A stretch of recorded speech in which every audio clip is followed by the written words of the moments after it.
After Apple's 1984 Super Bowl ad, partly based on George Orwell's novel 1984, about a dystopian world controlled by Big Brother, in the ad the role of Big Brother was played by a huge face on a giant screen, in reference to IBM, controlling the masses, to get them out of the trance that they are in. A woman wielding a hammer in her hand, the woman being Apple here, runs up close to the large screen and throws her sledgehammer towards the giant screen, hence destroying the screen and freeing the people from Big Brother, or IBM in this case.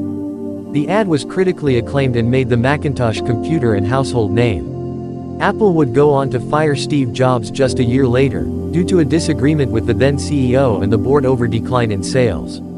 After being ousted from the company, Jobs went on to start his own company Next, creating the type of computers he wanted to do at Apple but wasn't able to. His venture would see great success, but as for Apple, things weren't going good on their end. They'd released the Apple Newton, a tablet-esque device with handwriting capabilities. Apple put $1 billion into the project thinking that they had something big on their hand, but at release it wasn't received well by the public, and Apple saw themselves losing market share to the likes of Wintel ecosystem, which offered lower prices, more software choices, and higher performance CPUs.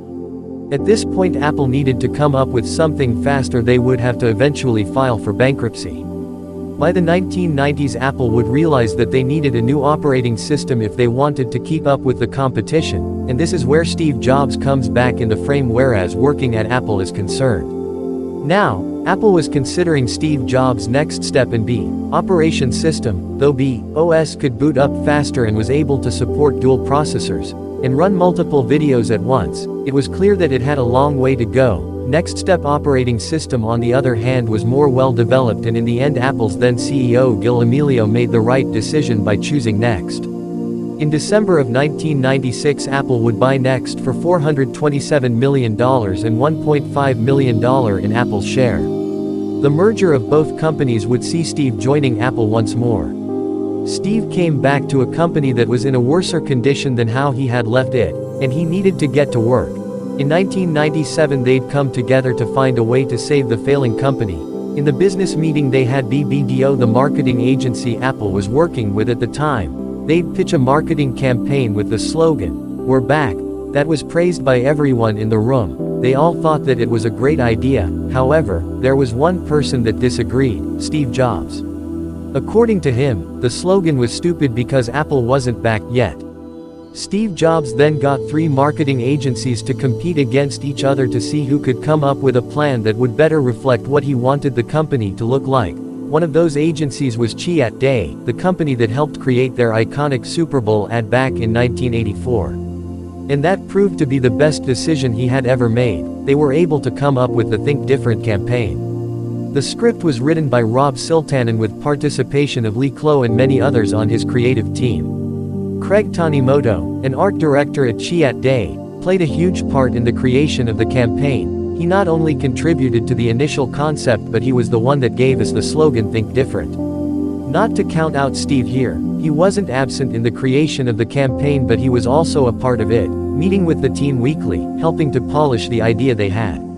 He was also vital in securing the rights to use the likenesses of the subjects selected to be used in the campaign. For the campaign 2 versions of the narration were made, one that was narrated by Steve himself and the other by Dreyfus. Steve chose to use the clip narrated by Dreyfus the morning of the day the ad was going to air. Not wanting to make it about him but wanting all the attention to be on Apple. When the ads was shown it was a massive success.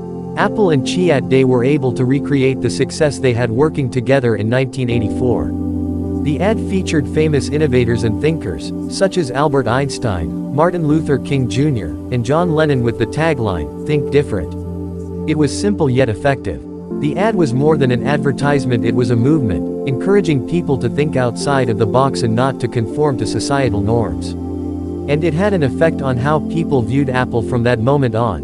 Not as the other tech companies, but as an innovator, a company that doesn't conform but pushes the envelope, something they actually lived up to the following years. Coming from being a struggling company, Apple would go on to dominate the tech industry. Even though they weren't the first to create a touchscreen phone, they were the first to popularize it and change the way phones are made, and they've changed the way we download and listen to music. And to think none of this would have been possible if the "Think Different" ad wasn't made, saving Apple from a potential bankruptcy.